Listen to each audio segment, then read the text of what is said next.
Voilà une illustration de ce que fut cette guerre, illustration qui va nous servir de point d'entrée pour parler de l'Algérie d'aujourd'hui. La guerre laisse des traces.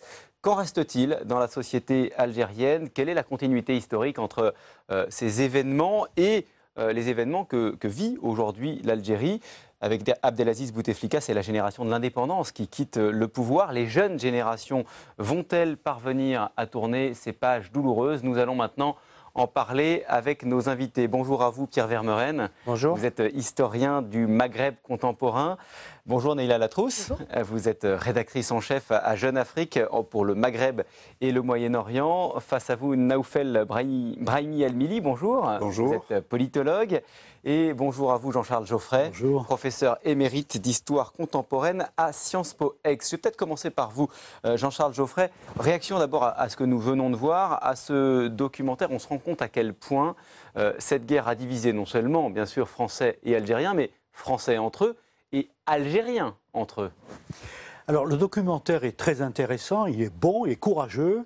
Bon, il y a quelques erreurs de date, on ne va pas rentrer dans le détail, mais ce documentaire a le mérite de vous montrer la complexité d'une guerre. Ce n'est pas seulement entre combattants, entre terroristes et ceux qui torturent. C'est une guerre sur le plan psychologique qui va dans ses derniers retranchements. Et notamment, le cas de Paul-Alain Léger est tout à fait remarquablement interprété, analysé. Un homme que vous avez rencontré. Je l'ai rencontré le 12 octobre 1996 sur un terrain neutre à Liverpool. Et il m'a livré un témoignage qui n'est pas dans le témoignage qui est dans le film enregistré 2 ans plus tard au service historique. C'est un élément parallèle.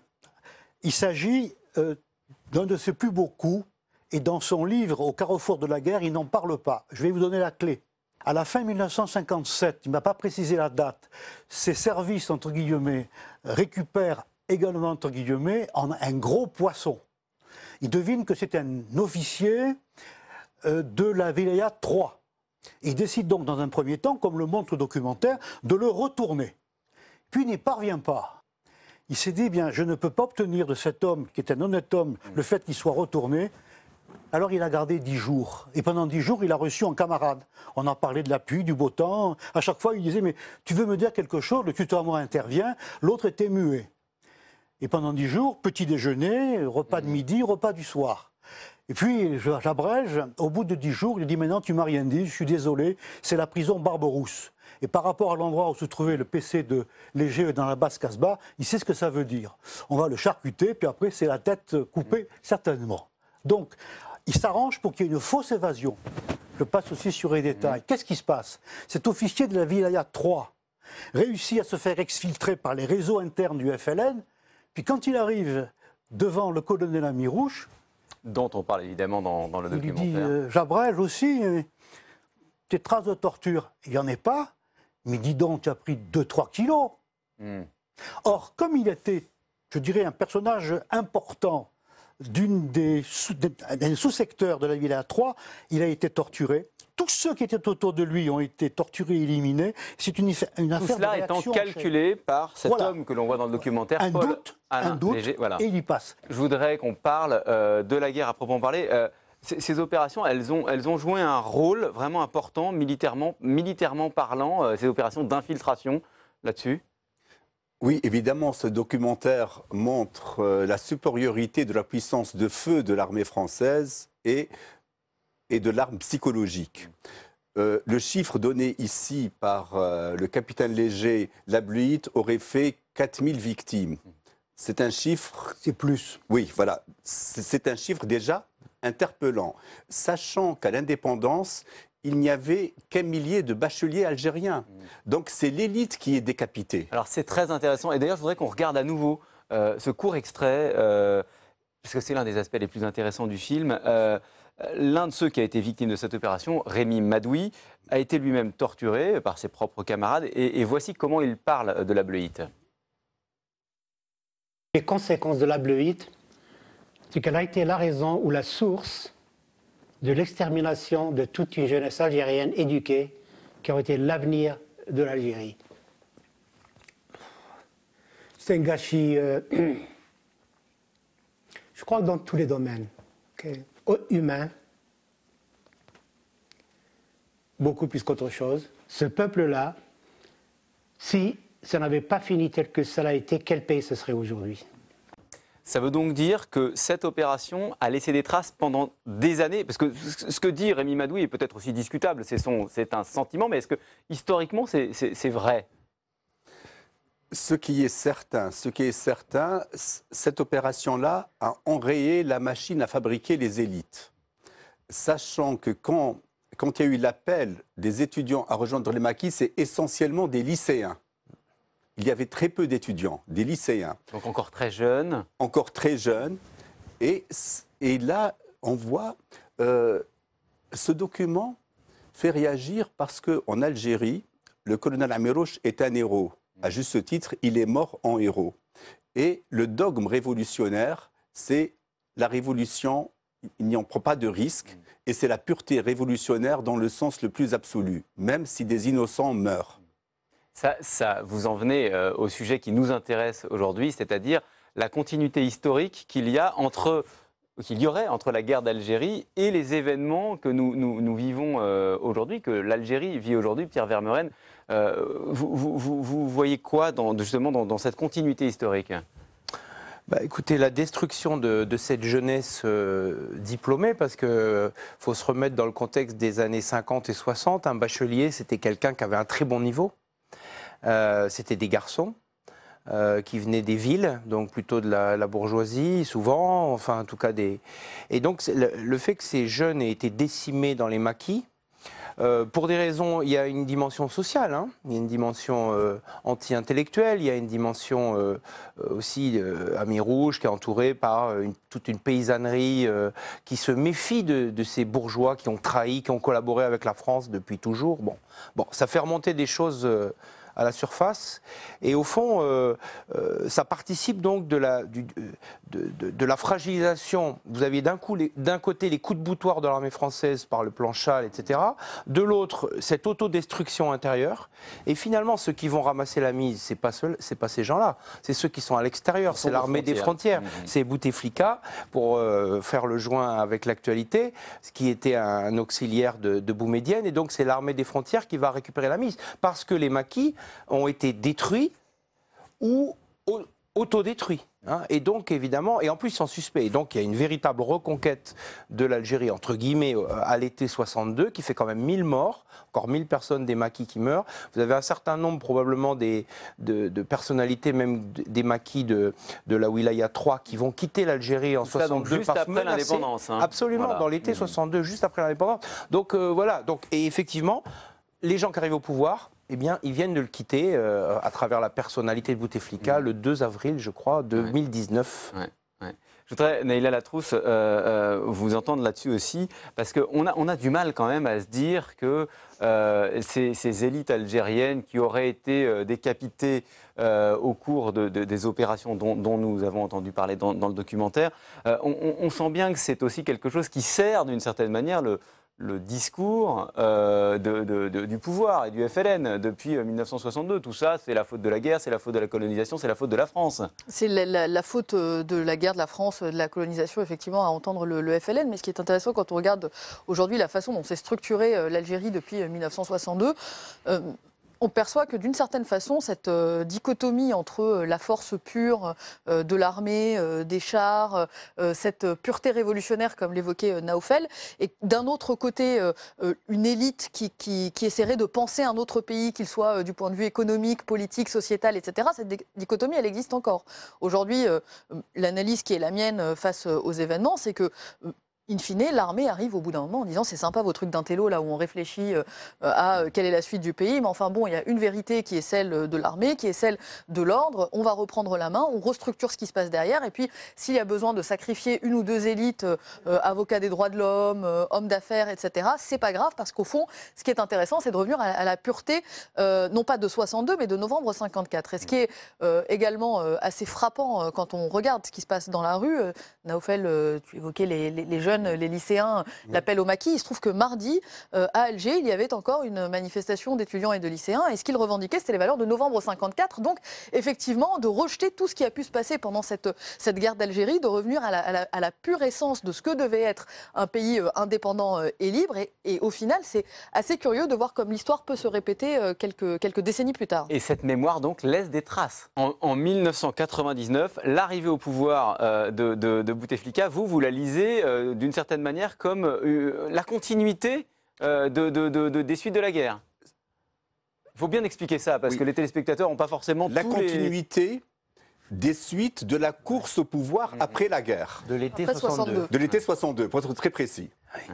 Et il faut bien se dire, alors évidemment, cette version-là de l'histoire, elle n'est pas connue par les jeunes Algériens aujourd'hui, sauf s'ils en ont entendu parler dans leur famille. Mais pour rebondir sur ce que disait Leïla, bien sûr que les références qui sont faites par les jeunes Algériens aujourd'hui dans la rue à ce qui se passe, ils ont été, eux, comment dirais-je, j'allais dire gavés, mais c'est pas biberonnés, en tout cas, à cette mémoire. Littéralement à cette mémoire de la guerre d'Algérie. Donc c'est très présent pour eux parce qu'on leur a asséné, à travers la télévision, les médias, le cinéma et l'école, cette histoire de manière très unilatérale, très incomplète. Bon, mais elle produit ses effets. Ouais, elle produit ses effets. Actuellement, ce qu'on appelle l'Irak, c'est-à-dire le mouvement, c'est le mot algérien, ce sont des jeunes qui en ont assez de la rente mémorielle sur laquelle le système s'est établi.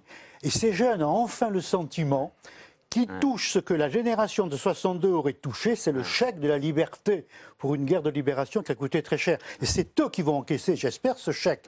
Entre-temps, vous avez eu un pays qui est un pays qui n'a aucun équivalent dans le monde en tant que régime.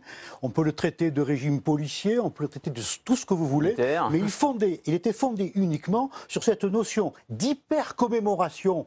Il n'était pas question de parler d'histoire. Du 1er novembre 54, il ne s'était rien passé avant ou très peu. Et puis, c'était uniquement une version monocorde. Et là, les jeunes, maintenant, n'en veulent plus. Alors, c'est passionnant parce qu'on va regarder un extrait. Vous nous avez dit qu'il y a une rente mémorielle, vous nous avez dit qu'il y a une jeunesse qui a été biberonnée à une mémoire d'événements qu'elle n'a pas connus. Et alors, on voulait vous faire regarder cette scène qui est très connue. C'était en décembre 2017. Emmanuel Macron visite en Algérie et lui qui n'a pas connu évidemment les événements est face à quelqu'un qui ne les a pas connus non plus. Et regardez cette scène. Qui ont fait des belles choses, il y en a qui ont fait des choses atroces. On a cette histoire entre nous. Mais moi, j'en suis pas prisonnier. Mais vous avez quel âge? Mais vous avez jamais connu la colonisation. Qu'est-ce que vous venez m'embrouiller avec ça? Vous, votre génération, elle doit regarder l'avenir. Voilà. Cette génération doit regarder l'avenir, n'empêche qu'effectivement, elle a toujours la tête au passé. Elle a tellement la tête dans le passé que dans les manifestations, on voit des portraits de révolutionnaires. On voit Larbi Ben Midi, on salue Jamila Bouhired lorsqu'elle descend. Je crois que d'ailleurs la sœur de Larbi Ben Midi était aussi dans les manifestations. Et c'est des personnalités qui sont applaudies, qui sont glorifiées, alors que effectivement, je suis d'accord, je ne suis pas sûre. Idéalisée, sans doute aussi, parce que je ne suis pas sûre que cette histoire de l'Algérie soit aussi bien connue que cela par la génération Bouteflika, c'est-à-dire celle née après 1998 et qui, au final, était dans la rue. Rapidement, pour revenir aussi sur le rôle de la France et cette trace qu'a laissée cette opération d'infiltration dans les esprits. Aujourd'hui encore, on est plus d'un demi-siècle après la fin de la guerre d'Algérie, lorsque dans la dernière lignée, il s'agit de faire démissionner Abdelaziz Bouteflika, on évoque une réunion, un complot des services secrets algériens avec, dit-on, les services français. Alors évidemment démenti par l'ambassade de France, mais on reste dans cette idée d'infiltration. On reste toujours dans l'idée que ce serait la France qui tirerait les ficelles. L'expression consacrée, la main de l'étranger, qui généralement désigne la France. Mais pour revenir à une date qui revient enfin, cette date, elle est aussi importante que le 1er novembre 1954. Elle revient maintenant dans la rue.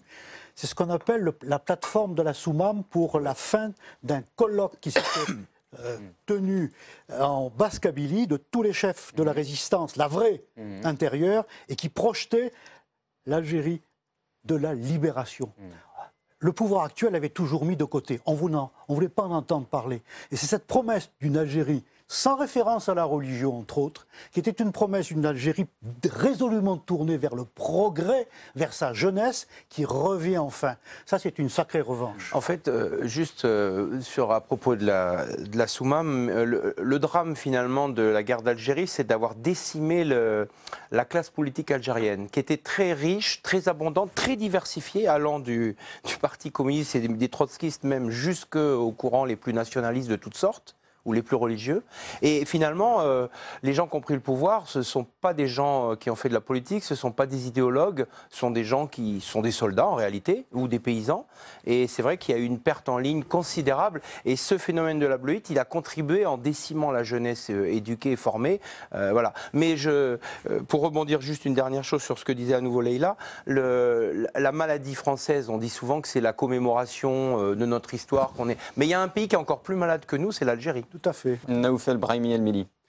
Pour venir à l'histoire, depuis les années 2000 jusqu'à maintenant, il y a un événement important en Algérie, c'est le Salon du Livre. Le Salon du Livre, pour faire court, il y a deux catégories de livres que les gens achètent. Les livres sur la guerre de libération et les livres sur la religion. Déjà, ça veut tout dire. Pour revenir à la bleuite et sa continuité dans les rapports franco-algériens, juste après la bleuite, il y a eu ce phénomène qui jouxte, qui n'a rien à voir, les déserteurs de l'armée française. Il y a eu des officiers, des nationalistes qui ont rejoint la guerre de libération par conviction. Mais le fait qu'ils aient été sous les drapeaux, avec d'une manière peut-être subconsciente de la bleuite, on les a considérés dans une petite majorité comme étant des infiltrés. Tout à fait. Et depuis, il y a eu ce clivage, les anciens de l'ALN et les anciens déserteurs de l'armée française. Et là, on se rend compte encore une fois à quel point les divisions, évidemment, ont produit de la défiance de part et d'autre et au sein de chaque camp. Je voudrais qu'on parle, parce qu'on parle de la guerre d'indépendance depuis tout à l'heure, mais on sent bien qu'il y a une mémoire qui, pour le coup, semble totalement occultée, alors que les événements sont beaucoup plus récents et sans être aussi meurtriers, ils sont terribles, c'est ceux de la décennie noire.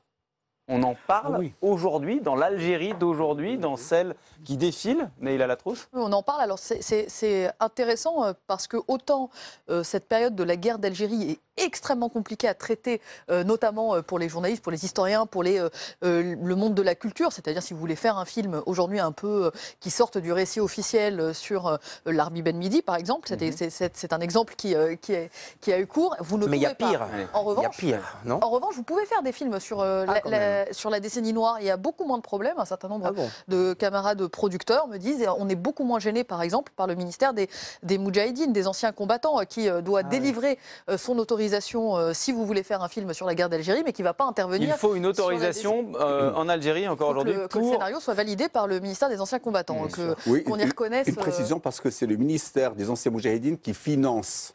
Donc, il valide. Mais donc, du coup, il a son mot à dire. Mais sur la décennie noire, en revanche, rien de tel. Et vous avez une liberté de récit qui va au-delà. À quelques exceptions près, notamment sur le rôle qu'ont pu jouer le renseignement, point intéressant d'ailleurs, puisque le renseignement algérien a repris à son compte un certain nombre de méthodes de l'armée française lors de la guerre d'Algérie, et notamment la bleuite, le fait de retourner des islamistes qui étaient dans les maquis contre leur propre camp, ou de laisser à penser qu'ils avaient pu se corrompre avec le pouvoir pour qu'ensuite ils s'autodétruisent. C'est des techniques qui ont été utilisées ensuite pendant les années 90. Ouais, ça, c'est très, très intéressant. Simplement, moi, ce que je voulais comprendre, c'était est-ce que finalement, cette instrumentalisation de la mémoire de la guerre d'Algérie n'a pas servi à occulter, d'une certaine manière, cette décennie noire? Non, mais il y a autre chose. C'est pas seulement une manipulation, une occultation. C'est vrai que la guerre civile, d'une certaine manière, elle a rejoué, il y a eu un effet miroir. Ne serait-ce que à travers les slogans en disant c'est les nouveaux colons qui sont au pouvoir. D'ailleurs, je rappelle que dans les premiers jours des manifestations cette année, Bouteflika, l'homme des Français, rentre chez toi, sous-entendu au Maroc, etc.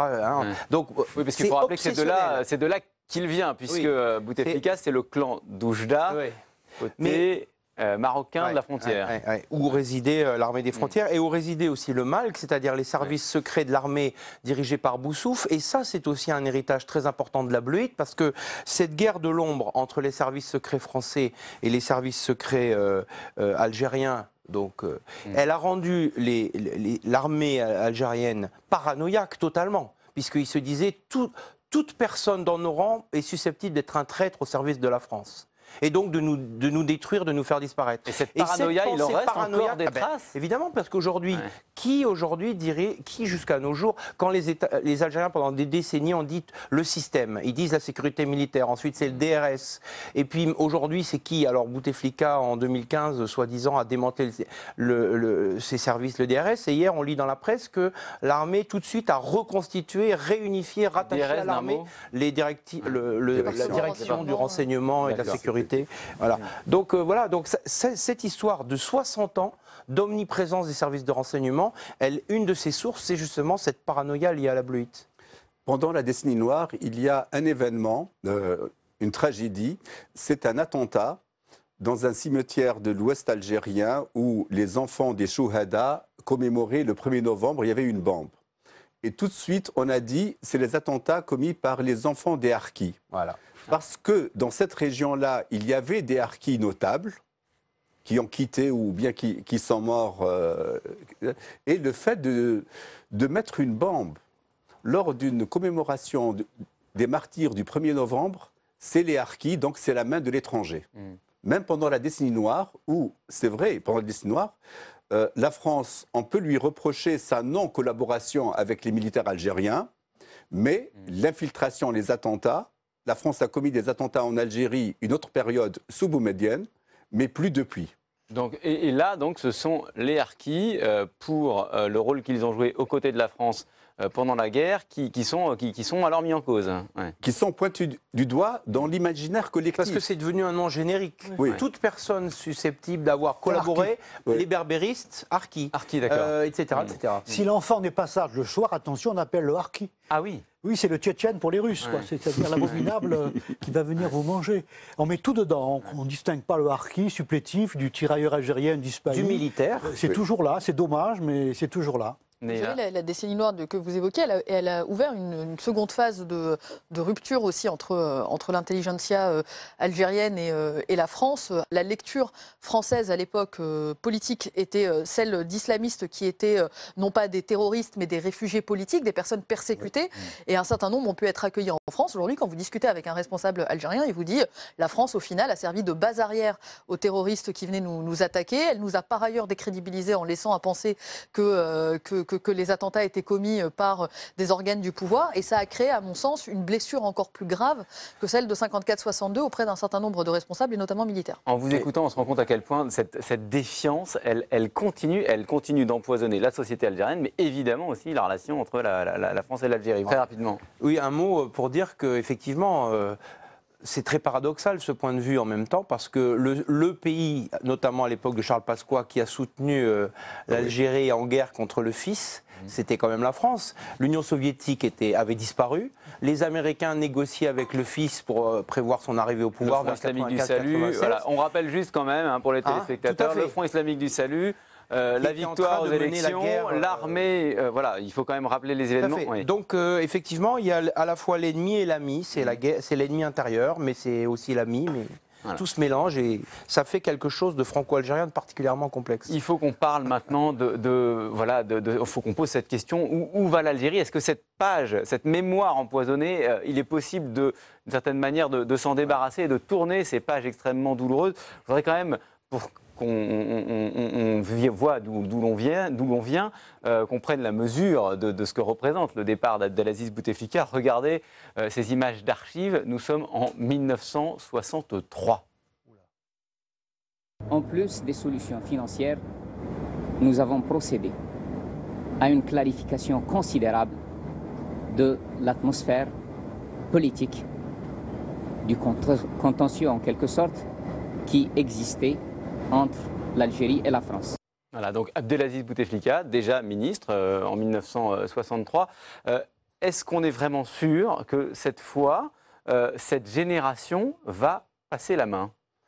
Juste un mot sur... c'est un des rares lycéens qui n'a pas été décimé par la bleuite. Il y en a eu d'autres, mais parce qu'il était justement au Maroc. Il était au Maroc, il était à Oujda. Ouais.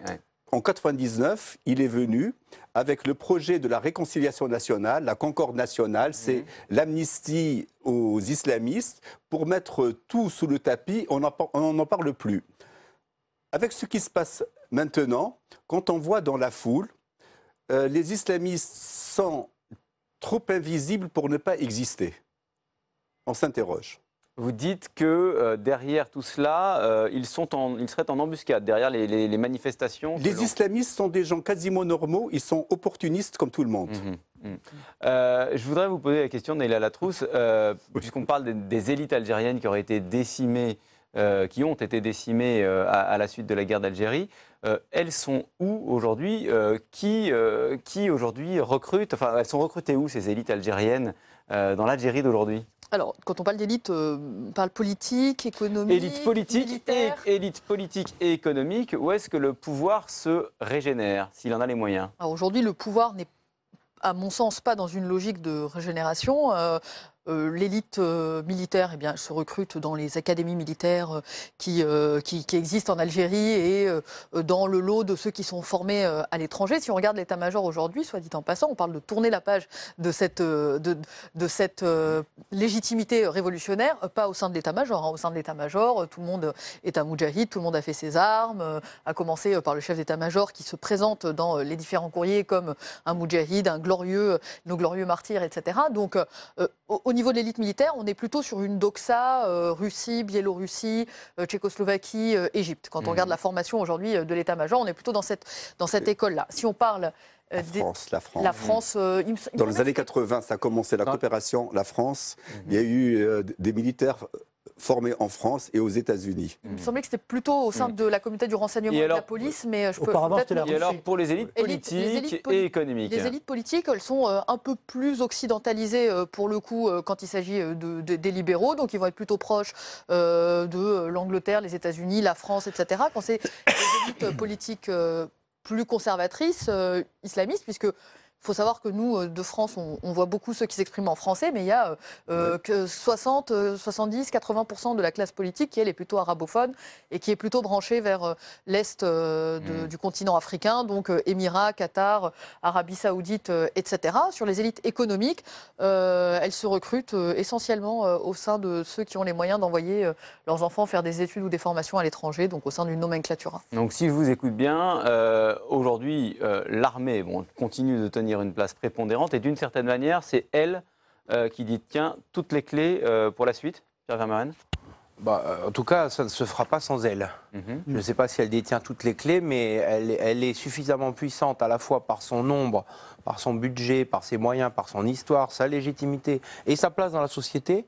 600 000 militaires avec leurs familles, sans parler des 500 000 fonctionnaires du ministère de l'Intérieur. Vous avez une espèce de bloc sécuritaire qui fait peut-être, 8 millions, 10 millions de personnes.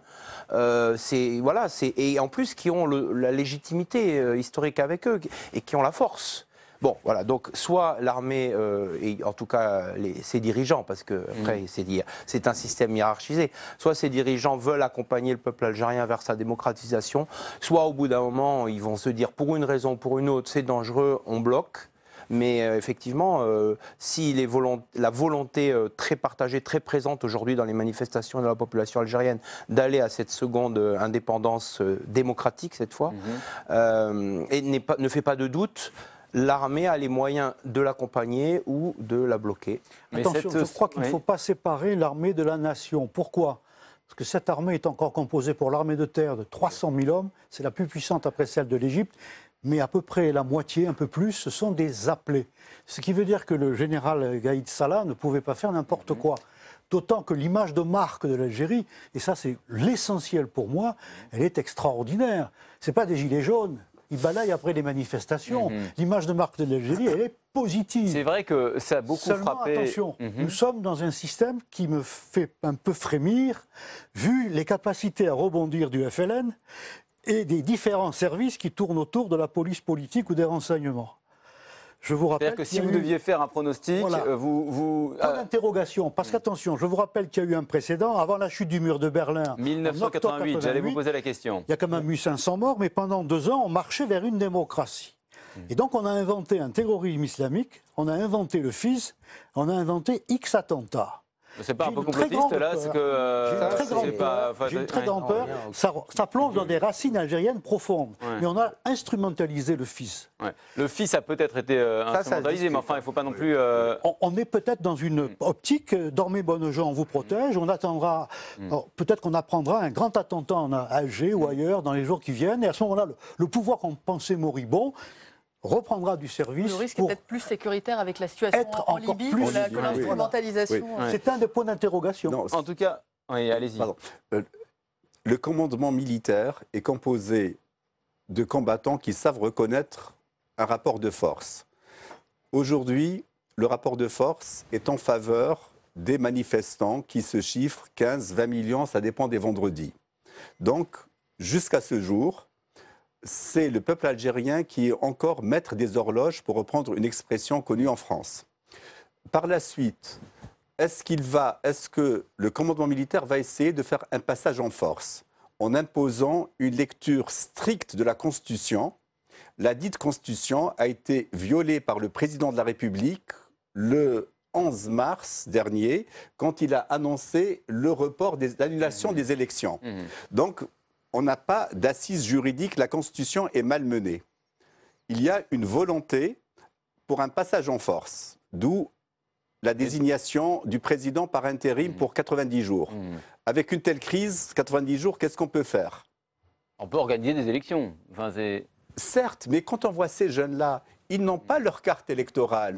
Il faut faire un recensement électoral. Ça nécessite plus de 90 jours, un recensement électoral. Parce que pour les intégrer dans le jeu politique, il faut leur dire que votre vote compte.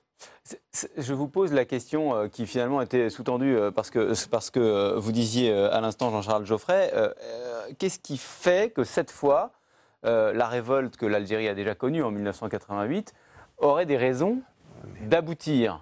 Si vous voulez, à Alger, les émeutes d'octobre 88, c'était la jeunesse pouvoir. pauvre qui a été peut-être instrumentalisée. Là, c'est beaucoup plus large. Mais là, c'est le peuple. D'accord. Quand vous avez 15 à 20 millions de personnes dans toutes les villes et toutes les régions, parce que souvent, il y a eu le printemps aussi kabyle. Alors, on a dit c'est la Kabylie, donc c'est les Français.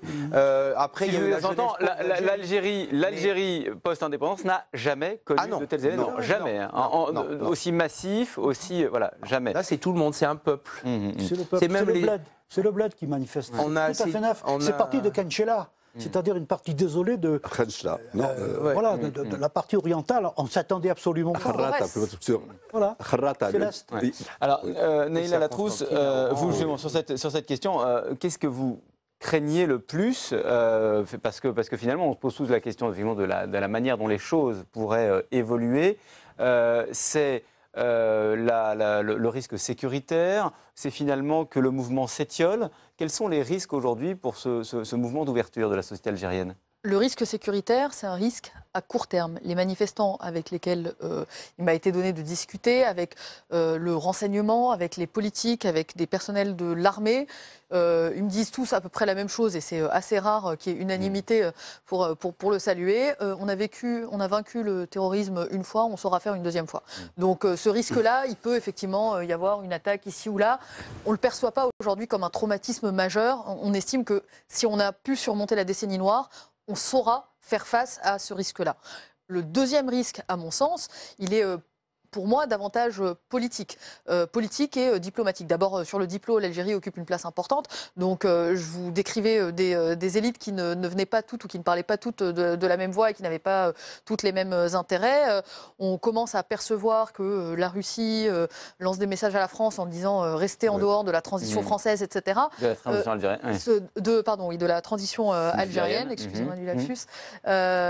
Donc du coup, éventuellement, ces interférences diplomatiques-là dans la situation où se retrouve l'Algérie de aussi moyen terme pour le Mali, la Tunisie, la Libye, c'est un risque compliqué pour la région. Là, c'est pas pour le pays. Ensuite, mais sur le pays, plus précisément, moi, ce qui m'inquiéterait le plus, c'est qu'il n'y ait pas d'issue politique à ce conflit-là. Qu'au final, on ait une élection qui soit jugée plus ou moins pas transparente, pas libre, avec des candidats qui auraient eu le temps de s'organiser, donc qui ne seraient pas issus de ce mouvement qui a été finalement assez soudain, et que derrière, on se retrouve à un point en fait de départ où la Constitution reste contestée, où les partis politiques ne retrouvent pas pas une voix et où le champ politique, en réalité, se joue à la règle du plus fort, c'est-à-dire entre l'armée et la police, quoi. Je crois qu'il est très difficile de faire des pronostics parce que nous sommes devant un phénomène absolument incroyable, extrêmement rare en histoire, en dehors de 1789. Nous sommes devant une révolution. C'est-à-dire c'est tout un peuple qui se lève. Non pas une partie qui prend les armes comme en 54 avec le FLN, mais c'est tout un peuple. Il ne se contentera pas, comme a dit ma collègue, d'une élection où on va voir revenir d'anciens classiques plus ou moins déguisés. Si je puis me permettre, c'est ce qui se passe en Tunisie. En Tunisie, on voit les va devoir anciens du conclure. RCD de Ben Ali. Très rapidement. Avant l'élection, il y a concrètement dans les 90 jours qui ont commencé, la question des 3B, c'est-à-dire la question d'un certain nombre de personnalités liées au régime et liées à la personnalité de Bouteflika et à ses proches, qui vont tenter de s'accrocher. Et là, il y a un risque immédiat. On ne va pas attendre les élections pour savoir si ce passage en force dont tu parlais, finalement, va être tenté ou pas. Merci en tout cas à tous les quatre de nous avoir éclairé sur effectivement ce qui est une révolution qui est en cours, de nous avoir éclairé dans cette perspective historique. On a bien compris que les mémoires étaient souvent empoisonnées et que cela avait des conséquences très concrètes sur des conséquences politiques. Aujourd'hui, je renvoie à plusieurs ouvrages. D'abord le vôtre, Pierre Vermeren, Le choc des décolonisations de la guerre d'Algérie au printemps arabe, c'est chez Odile Jacob. Jean-Charles Geoffray, vous avez publié vous aussi chez Odile Jacob La guerre d'Algérie, les combattants français et leur mémoire, préfacé par Jean-François Sirinelli. Naoufel Brahimi El-Mili, France-Algérie, 50 ans d'histoire secrète. C'est le deuxième tome qui couvre la période 1992-2017. Je renvoie également au livre de Rémi Madoui qu'on voyait dans le documentaire « J'ai été Félaga ». Déserteur français et membre de officier français, mais déserteur également, et membre de l'OAS pendant quelques jours, de l'OAS au FLN. Le livre de Rémi Madoui, c'est Au Seuil, et ça a été publié en 2004. Merci à tous les quatre. Public Sénat, avec le soutien de l'Institut national de l'audiovisuel, vous a présenté Un monde en doc.